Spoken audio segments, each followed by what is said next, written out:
and we're back for another week.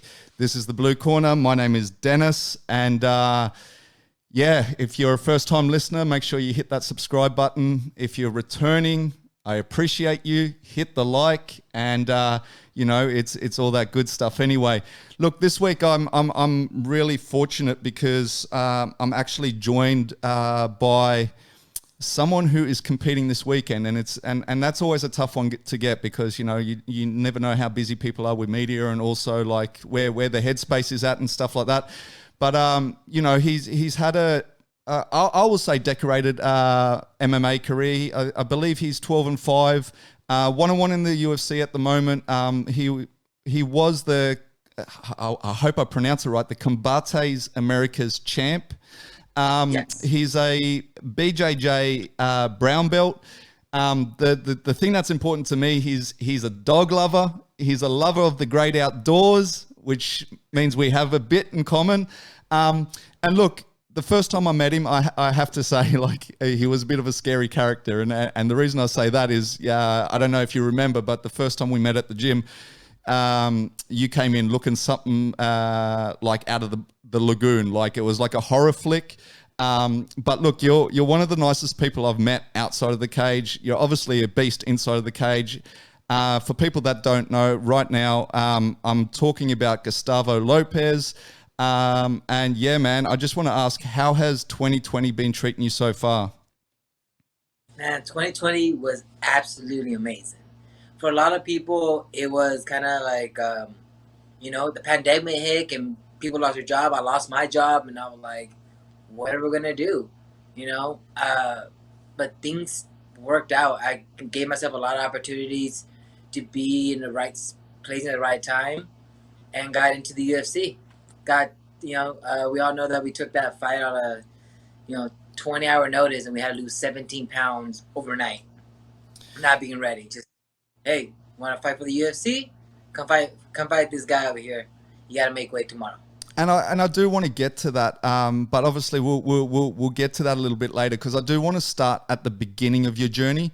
I did read something which I found kind of amusing that I guess, I could totally be wrong because this is just something that I read, but your journey actually started kind of by mistake. And I guess what I mean by that is I read somewhere that you were actually tricked into, and when I say journey, obviously your combat journey, which was wrestling to begin with, you were tricked into trying out for the team or something like that? Yeah, so when the whole journey started off just wrestling.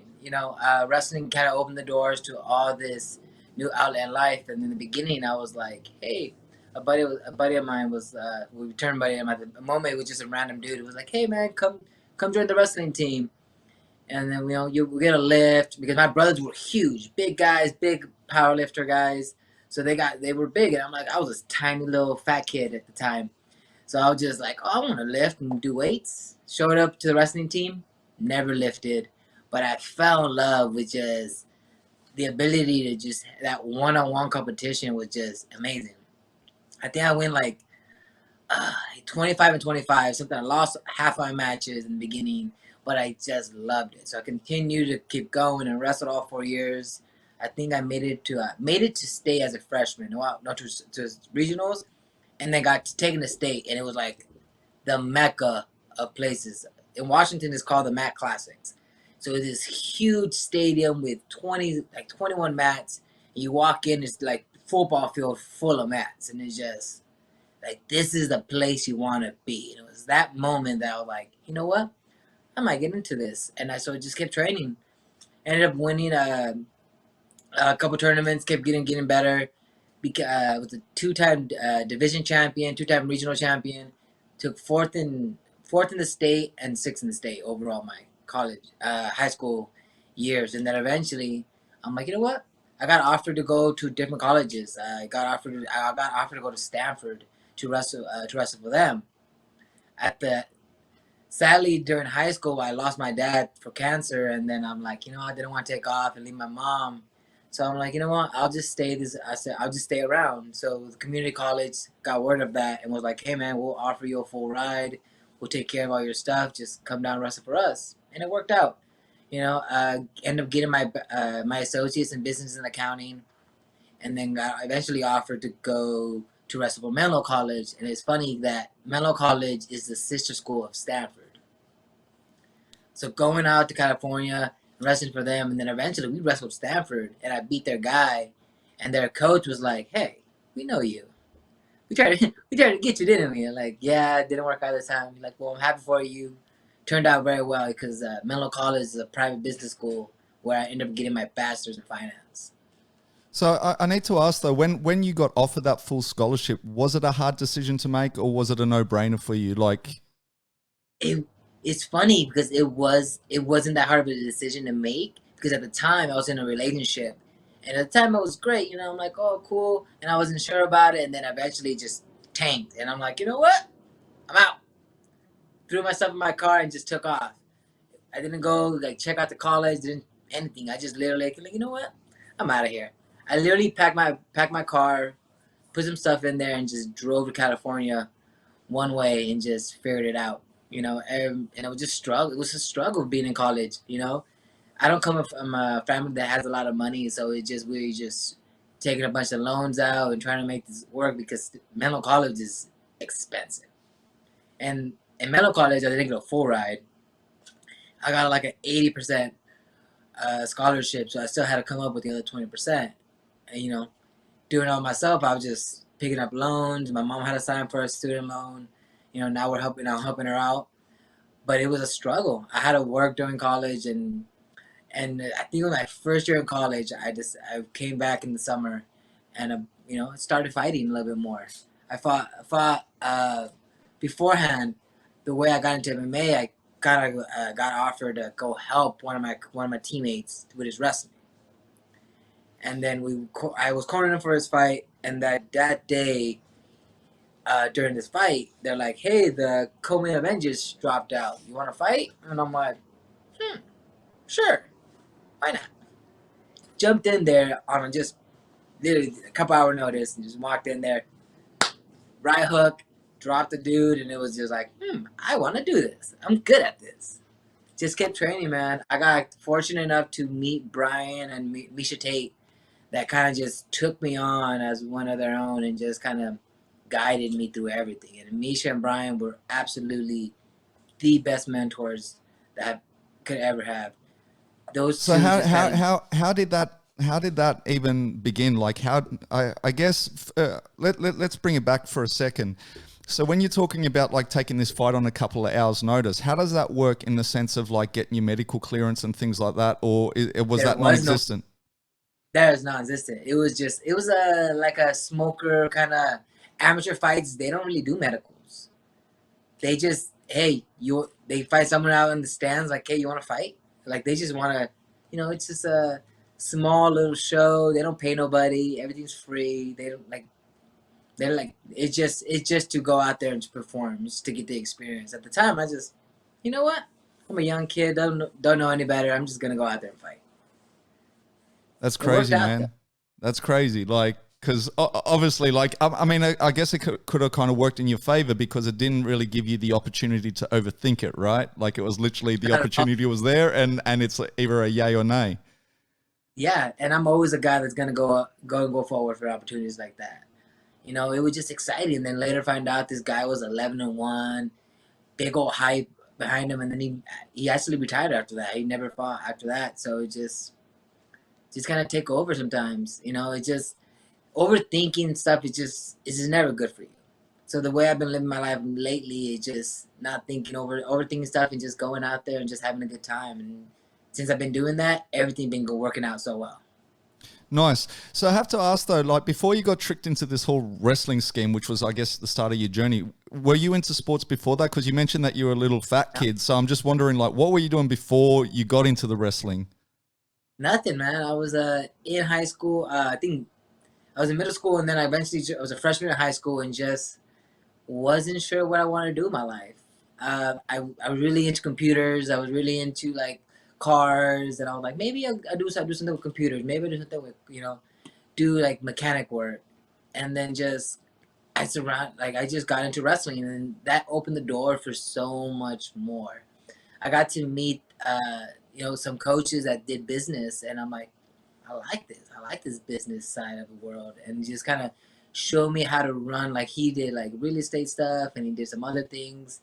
And it's just those kind of people like, well, I wanted to school. So when I went to college, I'm like, oh, I'll get my degree in business. I'll get my degree in accounting.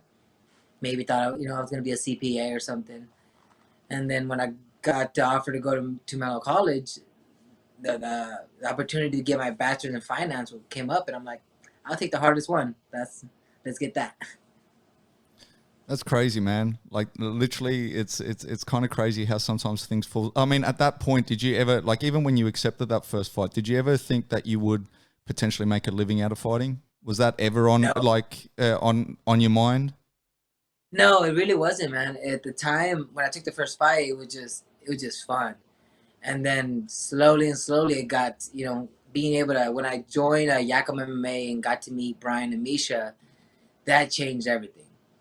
Watching them kind of grow and getting, like, Misha being the pioneer of women MMA and kind of helping out with the whole Ronda scene, that kind of just, wow, there is money to be made through here. But I was never sure about doing it. I was like, you know what? I'm going to school. I want to get my bachelor's. And then I was thinking of doing finance. It was not until after I graduated college, and then my buddy Brian was like, hey man, come to Vegas, try it out, see if you like it. And then I was struggling so bad trying to make the whole finance thing work and train still full-time, train part-time. And I'm like, you know what? I got a duffel bag, literally no money, put everything in my bag, and just flew out to Vegas. 6 years later, here we are.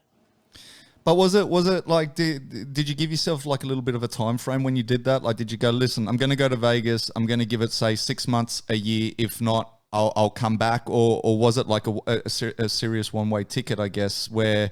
It was seriously one-way ticket. I literally burned the boats, took off.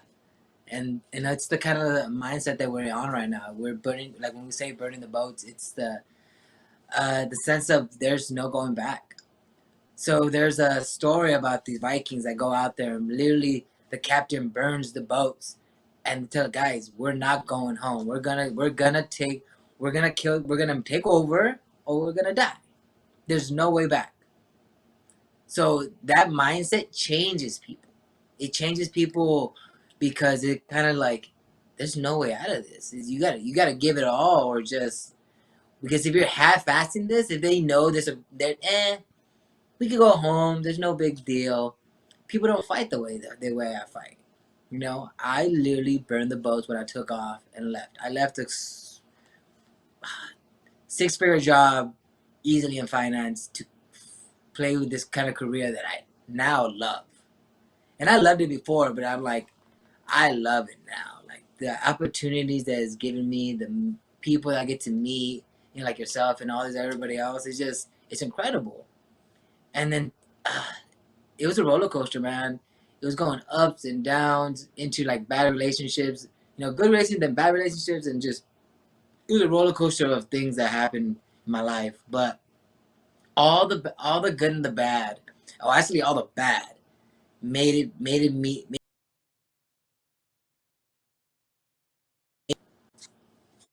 Coach calling me. Is that Eric? No, that was Jimmy Gifford. All right. I was going to say, I'll text him and tell him to leave you alone.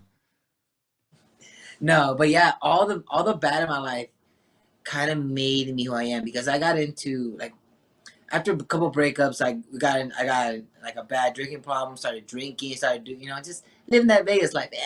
Go have a great time. And then slowly, the more I got into this fighting world, is like, I can't be doing stuff like that and being an athlete. And then one day, I think I just was hungover going into practice, and I'm like, what am I doing? What am I doing in my life? I gotta change. And instantly stopped and just continue. Like, I'll go out and have a drink once in a while, but I know my limits, and I understand waking up in the morning and feeling great. It's worth every time that, like, when we go out and people are like, oh, let's get drunk. I'm like, nah, I'm good. I got stuff to do tomorrow. Now with all the new businesses that I'm trying to run and all the new people that I'm trying to meet, I can't just waste a day. Well, There's no way I can. that's the thing. I was going to say you're still trying to blend now the fight and your business degree, right? You're literally like Now you it's haven't working. thrown the business degree away. You're literally No, blending the two. 100%. And like I said, there's a blend in between it.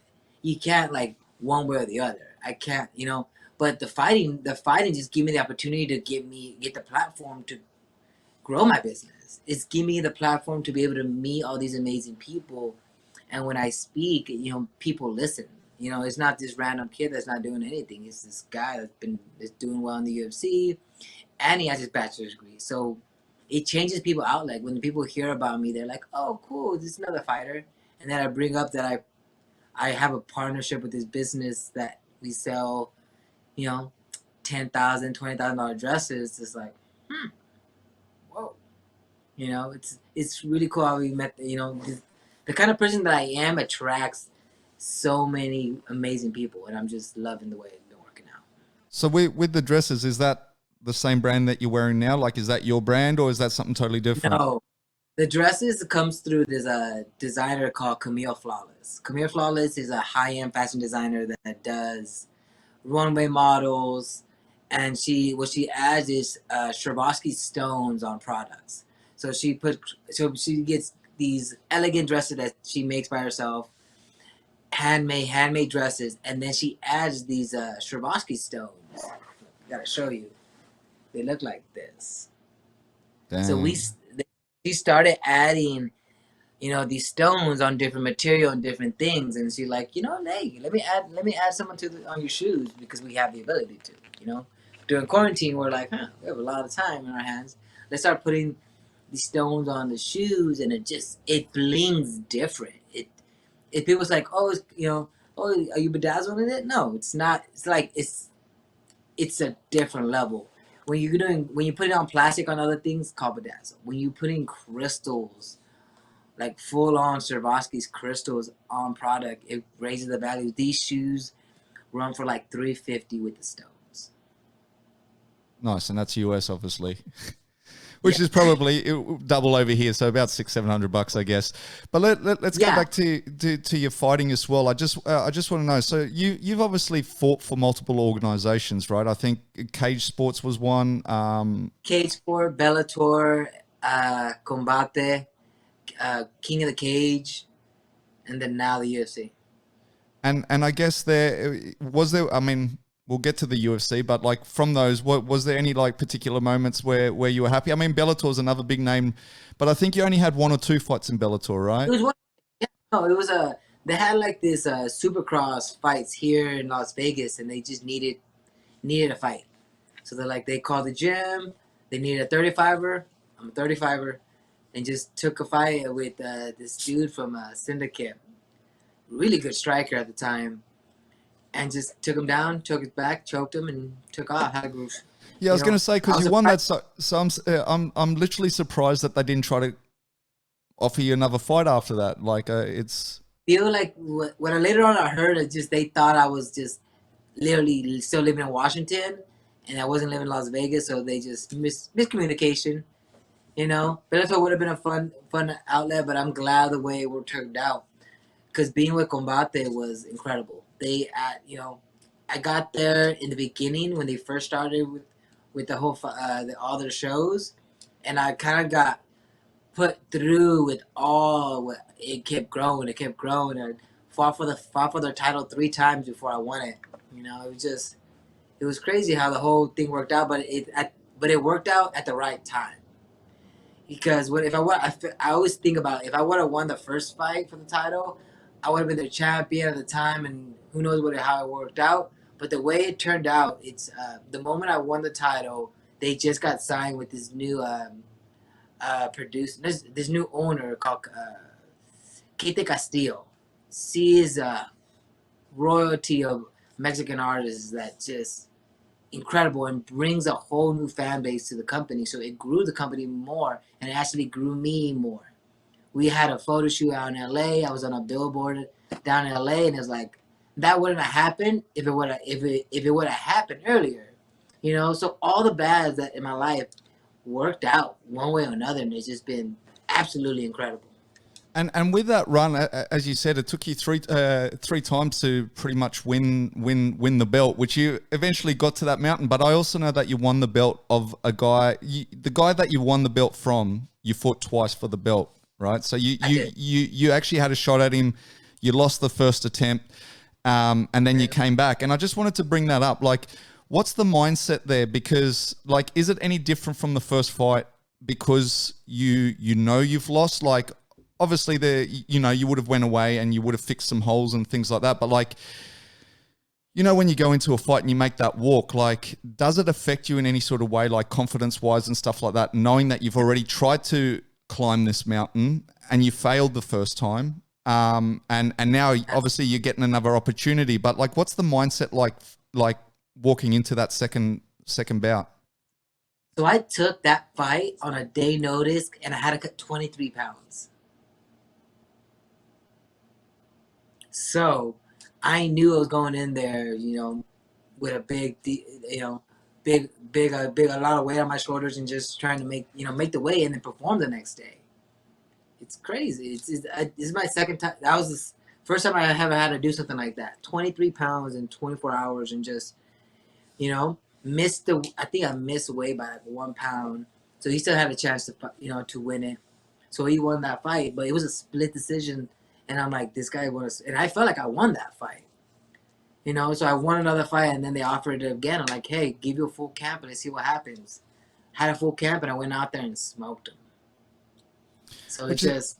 No, and I guess the only reason I ask you at the moment, like, as I said, we'll introduce Clubhouse a little later on, but like, one of the big debates at the moment on Clubhouse is, which I know...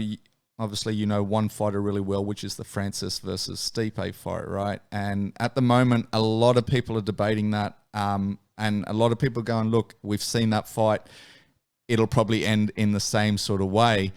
And I just wonder, like, what Francis's mentality could be going into that fight as well. I mean, you might even know a little bit on that because I'm sure he's spent a lot of time on the mats with you guys, right? Yeah, no. Francis looks sharp. I'm excited for him. I'm actually really good friends with Stipe, so it's like, I'm just like, ugh. But overall, it's gonna be a great fight. Francis has been working a lot, changing these holes, filling up these holes that people say he has.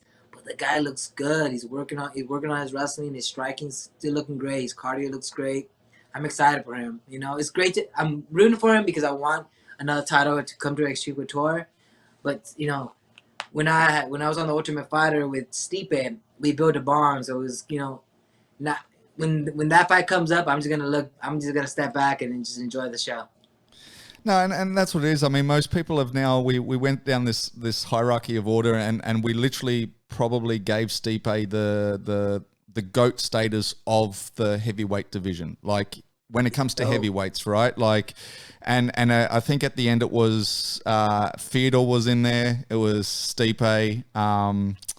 Forgot who else we had. DC in there, and I think there was one more. And we kind of like culled it down, and it ended up being Stipe. Like, what he's been able to achieve is, I think, was it Kane? Was it Kane in there? Maybe it was Kane. I don't know, but obviously he definitely was one of the big heavyweights out there taking. He's kind of ran short, obviously due to injury and everything like that. But like, I've been trying to tell these guys, like, because I obviously keep up with what you guys are doing in the gym, and I said, look, I'm not saying that Stipe ain't going to win that fight, but I honestly feel like it's going to be a different fight to the first one, where a lot of people, as I said, they're kind of saying, it'll probably be pretty much the same. That Stipe, is going to like look out for that heavy hand and then take him down and just grind it out. And I'm like, yeah, but I think it might go a little different. I feel so too, man. I think Francis has been working a lot on his ground and making sure that's not the case. And I've seen Francis take people down. So hey, you never know. When these big guys throw hands and they wrestle, it's just different. It is. So anyway, you won the belt. You defended the belt once, I believe, or was it twice? No, once. Defended it once. And then obviously you came across to the UFC. I kind of have to ask, when are you going to learn your lesson? Because I believe it was another short notice fight. I I believe you had a little bit of weight to drop on that one as well, and obviously your debut, yeah, you know, you chalked it up once again in the loss column. But yeah, like going into that, like, do you know where it went wrong for you on your debut? Oh, yeah. I took a fight on a 20-hour notice and had to cut 17 pounds. That was it. So now that He that's happened a couple of times, like, have you learnt your lesson? No, not at all. Because realize the risk is worth the opportunity. The opportunity is worth the risk. The opportunity to get into the UFC and do all this stuff is worth me risking cutting that much weight and performing how I'm going to perform regardless. How's that going to happen? Because I know regardless, I'm gonna go up there and show my heart out. Because even though I lost that fight, I was getting taken down all the time. I came back up. It was a fight, you know. And yes, I lost a fight, but for someone that cut 17 pounds in 20 hours against one of the top guys in the division, he should have went out there and destroyed a person like that. You know, you expect, oh, he's gonna get ran. I think I was a plus 700 at the time. There was a reason for that. If someone asked if he would have finished me, they would have thought, yeah, of course he would have try to finish me, but he couldn't because I fight with my heart, man. I'm hard to finish. You know, people gotta put me out, and hopefully I don't keep on going because I've gone. It's been an occasion that I've wrestled, came in on a shot, got hit. I hit a hip, I blacked out, and kept wrestling. So my body's loves to fight through it, fight through stuff, and just come out on top. Well, wrestling's always a good one to fall back on. It really is. I always say, like, that's the best base to have. So it's kind of good. But there was also some sort of complications of you coming across, right? Because I read as well that Combate Americas didn't actually want to let you go, or they wanted to match the contract or something like that. And there was a little bit of a dispute there, right? A little one. They had a matching clause with my contract was over with Combate, but they had a matching clause, so they had the ability to say, hey, you know what? We'll just match Gustavo where you guys trying to pay him, and we want to keep him. I think I have a lot of friends, a lot of fans that went out there and kind of just, hey, guys, the overall goal in MMA is to be the best ever, and we know that the UFC right now is at the top of the division. It's good to be the champion in these other organizations. But when you get into the UFC, the platform is just so much bigger, and I think they saw that and they gave me, they let me have the opportunity to come out here and just perform. And they're going to, Combate I have nothing bad to say about them. They're absolutely incredible. I'm grateful for the opportunity that I had with them, but I'm super grateful now for being in the UFC and having opportunities I have now. And then you obviously, as we said, you dropped the first one under circumstances. You came back on the second one, and was it the first or second round finish? You made short work of that, right? First round finish against Burchak. Yeah, and submission, right? Yeah. Yeah. So hit him pretty hard and then took him down and just subbed him. Yeah, nice. And that was that on a full camp, or was that another sort of?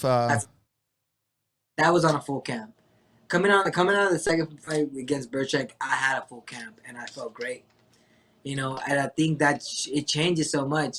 When you catch somebody on short notice, they're not fully ready. The weight's always an issue. But when I have the time to fight with a full camp, I feel I'm dangerous against anybody. There's I listened to my interview and I got worked up about this fight against this Giannis dude now. But at the same time, like, you know what? I'm just excited. I'm very grateful for the opportunity, and I know he's going to come out there and bring it, and I'm just going to get on his face and just have a good time with it. See, where I kind of find that weird, because I watched that interview too, and I thought you were kind of relaxed. I honestly thought you were, like, really chill. Me too. It was weird, and it wasn't until he came out and did his interview, and he started saying, like, oh, he's emotional or whatever. And I was like, I thought you were pretty chill. Like, I don't know. I thought I was pretty chill too. I could see some of the words that I said was a little aggressive, but it's funny because I literally was walking out of the bus and I see him next up, getting a little fist bump. Hey, how you doing? Walked away. There's no animosity about it. Like, I'm not upset or mad or whatever about it. It is what it is, man. We're gonna go out there. We're gonna put on a show, and we're gonna have a fucking hopefully fight of the night. And so, how much do you know about your opponent? Nothing. Other than him being a good striker and a new up and comer dude, not much. You know, we worked a lot on his footage. We make sure we, you know, stay sharp in our technique. And other than that, we're gonna do what we do. We're gonna go out there. We're gonna put pressure on people, and we're gonna put people in deep waters.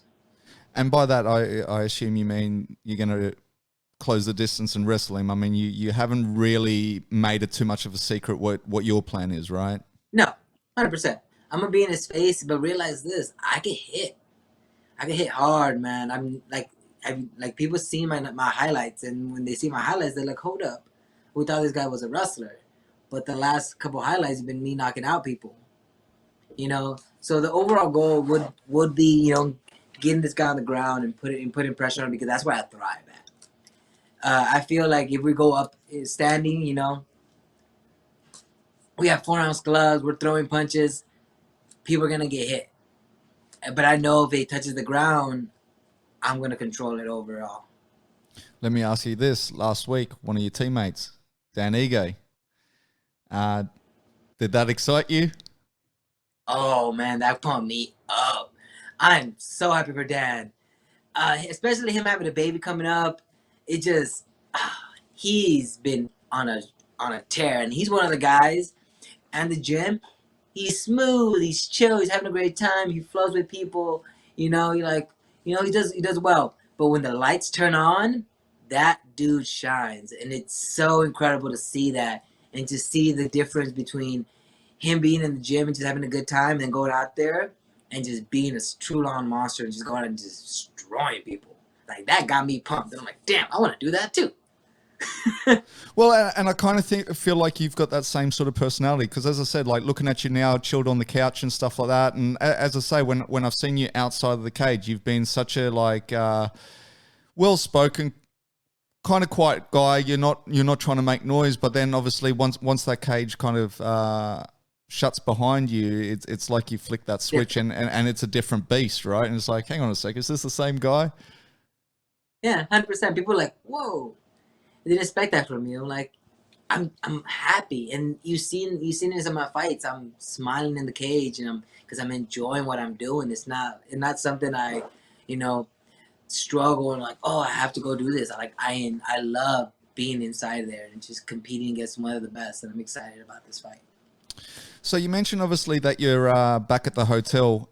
So I assume they've still got some sort of, like, I wanted to ask you about, obviously when people are going to Fight Island, they've got like a massive protocol with obviously the bubble, with the whole COVID experiences and stuff like that.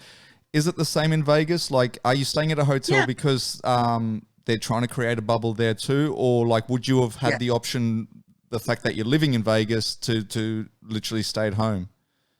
They had that option last time, but they changed it this time. Last time we were able to come in, get our temperature check, and take off, and then, you know, go home and make sure you're quarantining yourself, and then come in on Thursday for weigh-ins, and then you're stuck here for another test, weigh-ins, fight the next day, and then take off. You're here for like 2 days.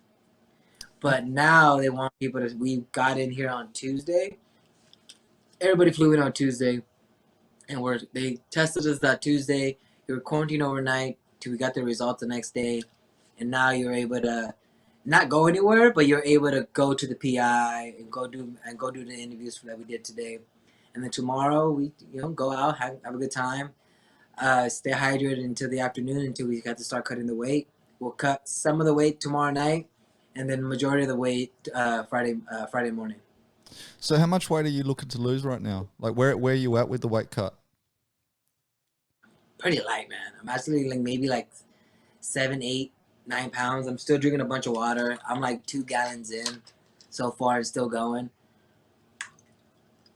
but I'm way above schedule. Usually I'm around like 12 pounds over usually I cut like around 12 pounds that day of, and I'm underneath that already. So I just want, everything is so awesome because the UFC PI provided everything meals, supplements, making sure you're eating right. And Nicole and everyone at the PI has been incredible. Bo, I've been working my strength conditioning with Bo, have my physical therapy with Tara, and they've been an amazing team that I'm just so blessed to have. Because literally everybody at the UFC PI, their number one goal is to make you better. And it's incredible to have that kind of support. And I know you just came from the PI. So are you finished with training now that we're this close? Like when you go into the PI like today, is it more for, I don't know whether it's just movement. Yeah. It's just for man, just to get a little workout in. There's nothing that we could do to like, oh my God, we need this in for the fight. The work is done. We go out there, I got some physical therapy, I worked out with Bo, worked out some mobilities, just got a little workout, a little sweat, just to make sure the body's moving right. And then just chilled, just enjoyed myself. Tomorrow we'll do the same. We'll stay hydrated. We'll get a little run in. We'll get some pads in with Coach Eddie. We'll get things going. And then tomorrow afternoon we'll head out to the PI one more time, get a workout out there, get a massage, come over here back to the hotel and get a workout late at night, and then one early in the morning to get the rest of the weight off. Easy. Nice. And so who have you got in your corner for this one? This one I have Eddie Baraka, Coach Casey, and then Jimmy Gifford. So just the two? Jimmy Gifford, Casey, and then Eddie Baraka. Oh, sorry. Nice one. And I guess like what is your mindset right now? Just are you more trying to relax and kind of take the fight out of your mind for the next couple of days, or is it more that you're now trying to actually bring it in and focus on the fight? I'm not really over focusing on the fight. The work is done. And it doesn't take much to be like, when the lights turn on, when that door is shut, switch is on. So lately I just been focusing on, just making sure I'm calm. I'm pretty sure I'm a happy dude, relaxing. I'm playing in the mornings I play with the stock market, to distract my mind, because too much of this anxiety gets people too crazy. So I try to distract myself with just different projects, the stock market, listen to some nice music and just being happy, man. And speaking of music, that was actually going to be one of my questions, right? So now being fight week, what's your top 5 tracks in rotation? Oh my God. I've been listening to a lot of Biggie. Biggie being one of the dudes I've been listening for a good minute. One of my coaches, Jimmy Gifford from the East Coast, so he puts them on and just hype me up. So I've been listening to old school Biggie tracks. Lil Wayne been doing a bunch of great songs. Be that Piano Trap and one of the good ones I've been listening to. And this new one, I forgot what it's called. I think it's Astronaut.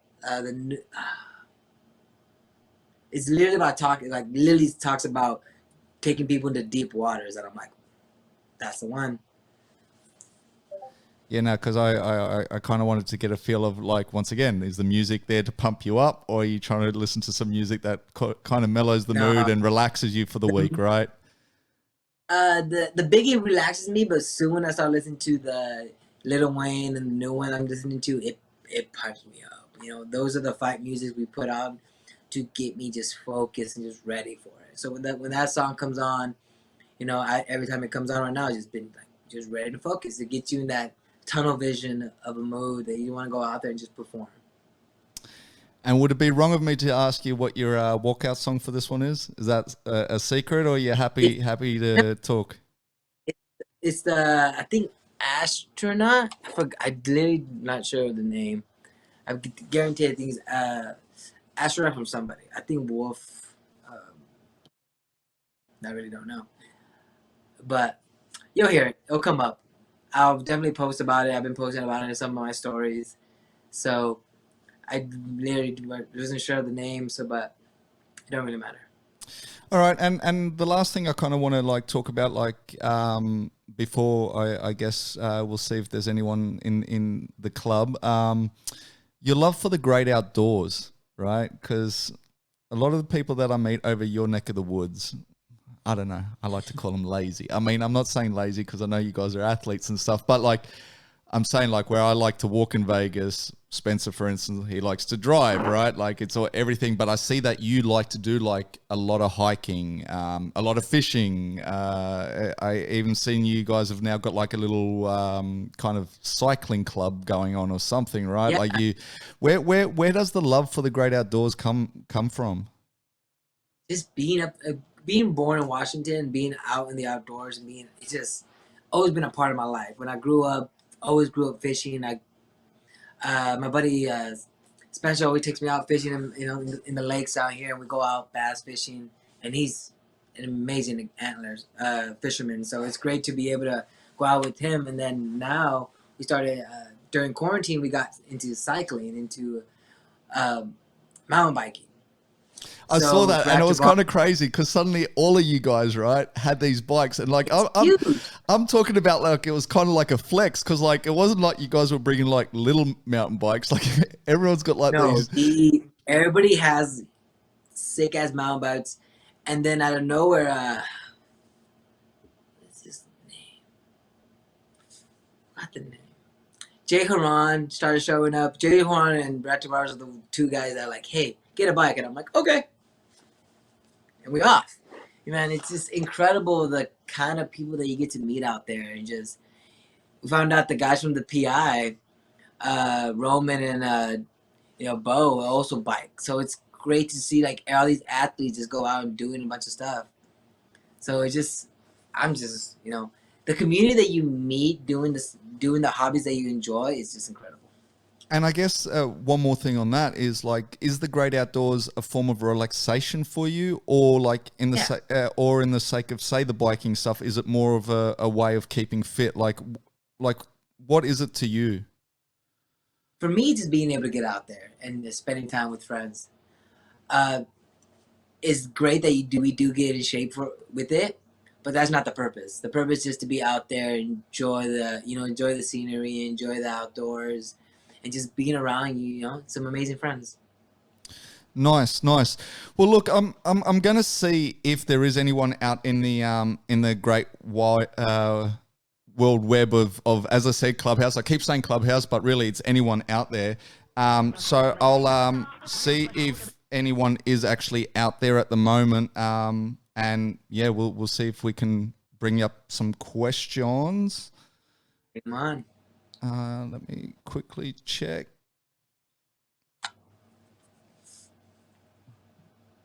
Is there anyone out there? Yo. Hey. Can you hear me? Hey, how are you? We can hear you loud and clear. Sorry, it's raining here, so I'm dropping in and out. Question is, do you have any like pre-fight rituals? Like, is there anything, I don't know, a bit quirky, I guess, that is a bit unusual that you need to do before fight to feel like you're ready to go? No, but there is a ritual that I do. Before every fight, I call my mom.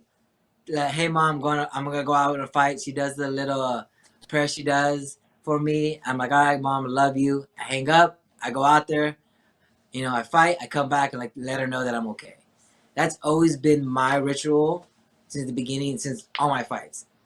Before any of my fights, I always give her a call like, hey mom, I love you. I'm just gonna go out there, do my thing, come back. Usually everything goes well, so come back, hey mom, I won. And she's like, oh, dude, crying already still. Win or lose, she's crying. I'm like, all right, mom, we're good. I love you, bye. But it's something that I do every time. Crazy. So does she not watch your fights? She watches them, but she's like scared. It's your mom. It's your mom. Yeah, on that, has she ever attended one of your fights live? No, it's hard enough to even get her to watch it on TV. Fair play. Eventually we'll get her. Sorry, continue. Eventually we'll get her out here. Okay, nice. So she's obviously still back Washington. In Washington. Yeah, crazy. Yeah, whole family stuff. Has she ever come to visit Vegas, or she's never been to Vegas? No, she's never been. She's always busy doing her thing, but I'm planning after this fight, I'm planning on flying her out here and just kind of just showing her out and just let her experience the weekend off and get away from the cold up in Washington. See, I don't know if that's wise, man. Like, if she sees Sin City, yeah, she might be like, "You're moving back home," like straight away. She'll be like, "No," but I mean, I guess you'll probably take her out, you know, to the lake or something. Show her a different side of Vegas, maybe. We'll show her the good. So we'll take her out to go eat, get her some good food. Nothing crazy. Nice. So we'll see if there's anyone else out on the Clubhouse that's got a question. Dennis, you know I've always got a question. Okay. Can you guys hear me all right? Yes, we can. So, Gustavo, this is an Australian MMA fighter, good friend of mine. She goes by the name of Drop Bear, which is like a national treasure over here. But Danielle, the stage is yours. Hi, nice to meet you. My favorite question to ask other fighters is, what is your favorite fight of yours? And why? And I find this one's open to a lot of interpretation. Some people like it when they've won things. Some people prefer losses because it taught them things, or sometimes friendships that they made out of fights. So what's your favorite fight of yours and why? I believe my favorite fight was always my first one. The fact that I'm able to just go out there with no notice and just, it was beautiful. Like, I walked out there, I took one, just walked. It was a 4-second fight.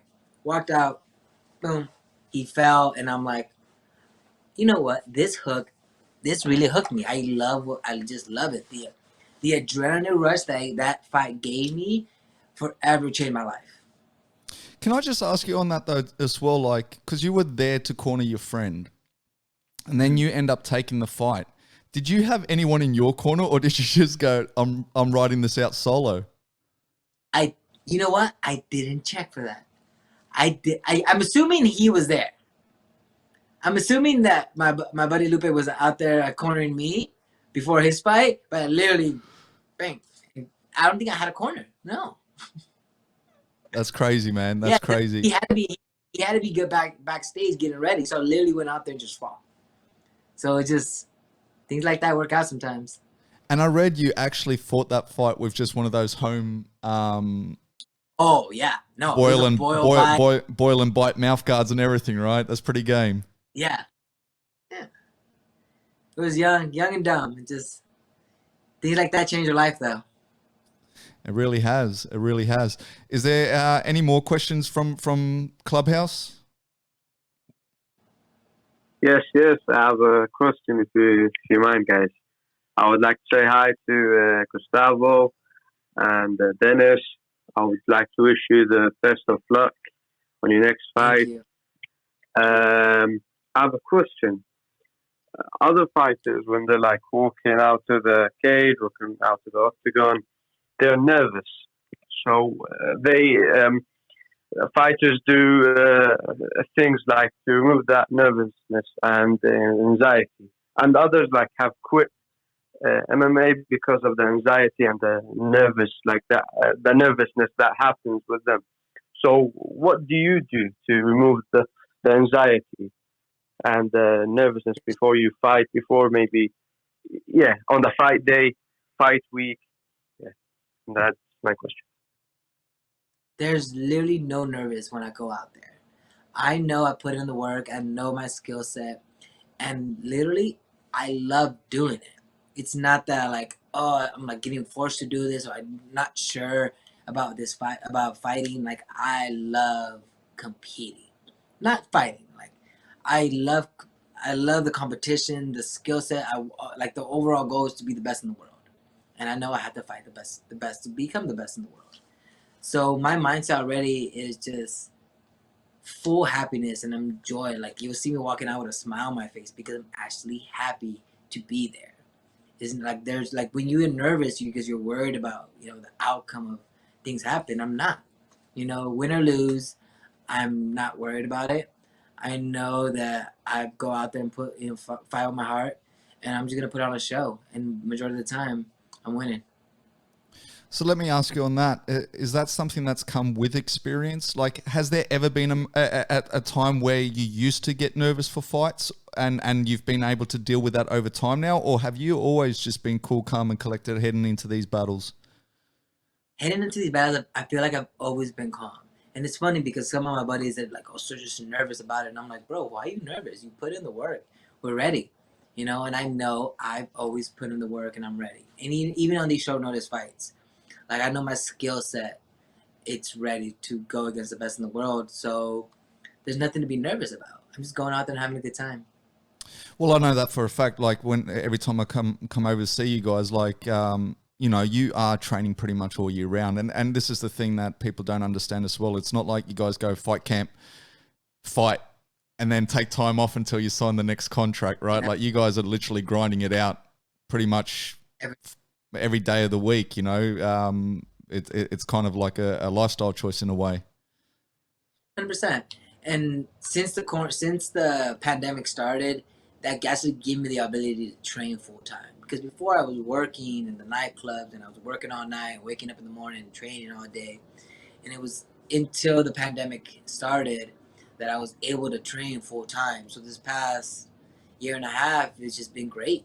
It's been, you know, I got the ability and the opportunity to, you know, do this full time. I'm just happy and grateful and just, you know, living my best life right now. Yeah, I definitely see that on your gram. We'll give it one more opportunity. Is there any other questions that are in Clubhouse at the moment?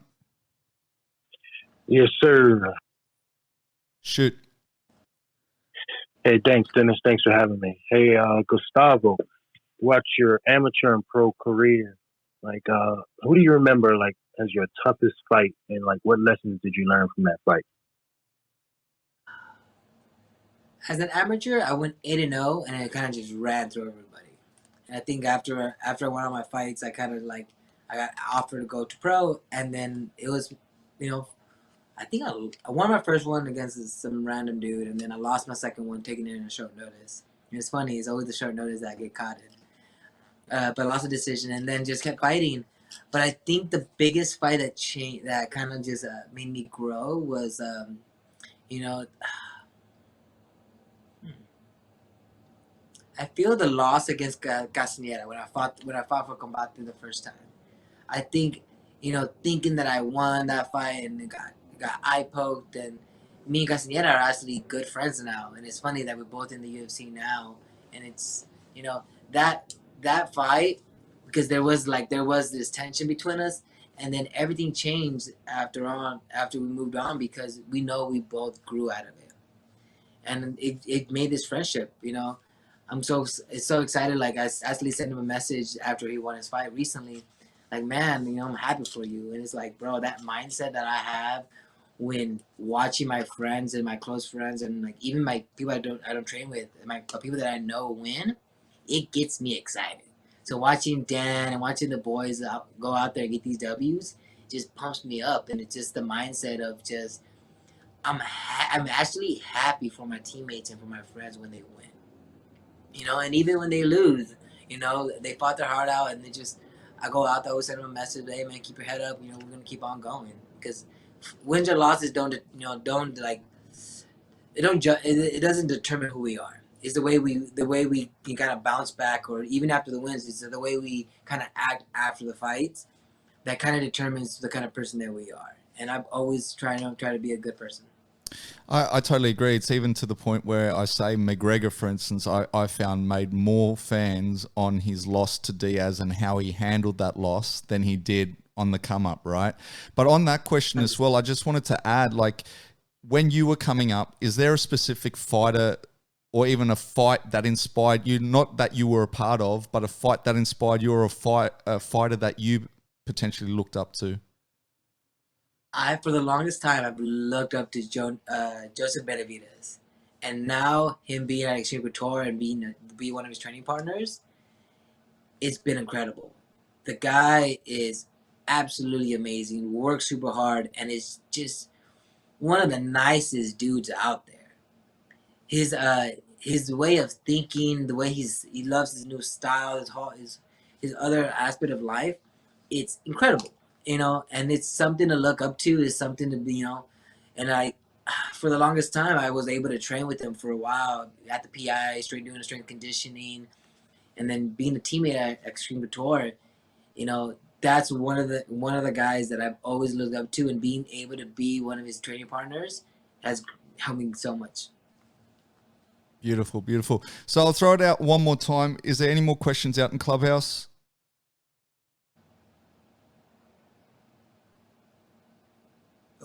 Nope. So that looks like that's it. So what I'll do now is, what I like to do at the end is always get a few little fight predictions, and then we'll call it a day. Obviously, this one's going to be tough, and you kind of answered it before, but I'm going to go straight for it. Francis and Stipe, which is next week. What are your fight predictions on that? How do you see that one pan out? I'm gonna step back and watch it, man. I think it's gonna be a great fight. Hands down. I can't really say. I can't even pick a side. You know, I think they're both incredible, human beings, and they're both amazing athletes. So I'm gonna go out there and watch it with my popcorn and just kind of enjoy the show. Alex and Ortega. How do you see that one pan out? I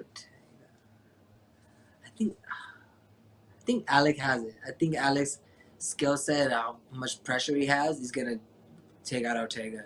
Ortega's great though, moves well, so we'll see. I mean, everyone keeps referring back to obviously Ortega's performance against the Zombie, right? And he looked great, but then you also hear the Zombie didn't know what was going on since from round 2 onwards, right? It was literally once he got hit with that elbow, it was kind of lights out for the rest of the fight. So it was I don't know, but obviously I got to back Alex anyway. He's the Aussie, right? He's the countryman for us. So he's the countryman, yeah. And then they've now announced, which, speaking of which, actually, this is another thing. Are you looking forward to having crowds come back? Because they've now announced the first card, obviously in Florida next month. That's going to have a crowd. Are you looking forward to that opportunity, or are you kind of yeah, I'm happy fighting either way?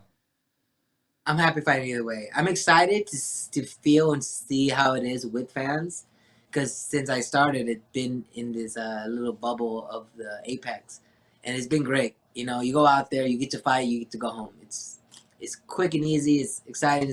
I live down the block. I'm able to just drive over here, fight the dude, make some money, go home. It's incredible. I like it, but I'm excited to be able to have the fans out there and be able to have fans and friends attend the fights. So, and on that card, so we'll go to the first fight, which I don't know what order we should do them in. There's 3 title fights on that card. I think there should only be 2. I would actually like to see a different fight there, but. I guess we'll go with the first title fight, which is Usman versus Masvidal 2. Are you excited for that fight? How do you see that one play out? I feel Usman is going to go out there and perform, man. This guy's been incredible. I've been watching him train a little bit here at Extreme Couture, and the guy looks sharp. But, Masvidal is just a savage. And he did take that fight in a short notice. So I'm excited to see, how that turns out with a full camp. Yeah, he took that fight on short notice, eating pizza on the way there. We all saw the story. But now, look, that's the one fight that I kind of wish we saw a little later. I think being in Florida, they should have done Colby versus Masvidal. I would have really liked to have seen that fight. I think that would have just been fireworks. Obviously not for the title, but it is what it is. So Shevchenko versus, who's she fighting? Andrade. Who do you like in that fight, and how do you see that one pan out? I like Shevchenko. I'm not sure how that is going to turn out. It's one of those matches that don't really know that much information, but I know Shevchenko goes out there and just performs. She is incredible. Footwork, submissions, that girl has it all. Do you see anyone beating her? Not anytime soon. Girls looks way too sharp. Nice. And then the final one on that one is the Weili Rose matchup. How do you see that one? I think from most people that I've spoken to, especially on Clubhouse as well, we always have these debates. I think out of the 3, everyone's looking forward to this one the most, which is kind of crazy, right? So this one's the one that I think is a fight of the night potential and all of that kind of stuff. How do you see that one go out? I'm rooting for Rose. I've met her a couple times, and she's been such a sweetheart, and she's a thug. She goes out there and she puts it on people. You know, so I'm excited. I'm rooting for her. I'm hoping she gets that W and gets that title back. See, I think Rose is literally the most complete mixed martial artist when it comes to the females, right? Like when she can get it correct up here, like I just think she's, you know, she's not the best striker, she's not the best at jits, but like she's the best at, I guess, the full aspect of mixed martial arts, right? Yeah. What was that? Yeah, 100%. I 100% agree with you. So, and then the final one that I want to get, which was obviously Whittaker was going to fight Costa. Costa's obviously had to pull out, and they've now matched up Kelvin with Whittaker, right? So he's now the replacement, which was meant to be the fight that happened down in Melbourne, I think last year or the year before, when Whittaker had some medical issues. How do you see that fight? Do you like that fight? And yeah, who do you see getting their hands raised? I think Whittaker still has the ability to win that fight. Gasly's tough dude though, so we'll see. I think Whittaker is able to put it all together. See, it's a weird one for me. Like, I mean, I want Whittaker to win 100%. And I think Whittaker's obviously been road tested, but I also found that I guess Kelvin had a little more success when it came to fighting Izzy. But once again, as they say, the MMA math doesn't really work out, right? Like, you know, any one person can be another person's kind of kryptonite in that sort of sense, right? That's true. It's styles. Style make fights. All right, nice one. Well, look, as I said to you before, like I really appreciate you giving up this time, and especially during fight week. I guess we're going to see a lot more of you this year. I mean, how many fights are you thinking you're going to get in this year? I want to get like another 3-4. Another 3 or 4 on top of this one? Top of this one. I'm trying to get busy. Actually, and talking about 5 fights, this week's main event, you've got Brunson and Holland, right? And obviously, I think Holland did 5 fights last year. So, in that one, who do you like in that one? I like the newcomer, man. I think Holland's gonna go out there and perform. That guy looks sharp. Love his style. Love how long he is. He's just confident, tough dude. So we'll see what happens, but go for him. Beautiful, beautiful. Well, that's pretty much it from me, man. Like, unless, you know, there's something else to say, I really don't know. I do want to thank you. As I said, like, I mean, I appreciate anyone that gives up their time, but especially during fight week, dude. Like, you know, like, I hope we sometimes take your mind off it a little bit or whatever, but I really do appreciate it. For people that want to reach out to you, or for people that want to, like, jump on board your journey, or for people that want to get some of your, I guess it's merch, the stuff that you're wearing right now, you know, what's the best way for people to reach out? The best way to find me is in any of my social medias. Gustavo 11 Lopez is on all platforms: Twitter, Instagram, Facebook. So just send me a message. I usually reply to everybody unless they're being a dick, and I just delete. But if you're if you're a nice dude, just send me a message. I'm gonna reply. I'm gonna say hi. And then all my stuff is shopgustavo.com. So you go out there, you can find all this merch. And again, you can just send me a message, and I can send you the right way. You know, going out here, just big thank you to just for you and everybody out, that's supporting, man. I got a bunch of cool things are coming up after this fight, so I'm excited to go out there and perform. And once you win this fight, I will just put the energies out there. Once you win this fight, are we doing another little? Or after you win this fight, are we doing another fishing trip? Is that like now the way you kind of? Oh yeah, we're definitely doing another fishing trip after this fight. Nice. Well, there you have it, man. Like, you know, I've said it 3 times now. I can't thank you enough. We wish you the best of luck, as always. You know, I look forward to seeing you unleash the beast as you do. Yeah, man, like, it's really good chatting with you. I hope that eventually the borders open up again and I can actually come see you guys in person again, which would be great. But yeah, man, like, best of luck on the weekend. Well, best of luck on the weight cut. I know, you know, that's always a tough battle as well.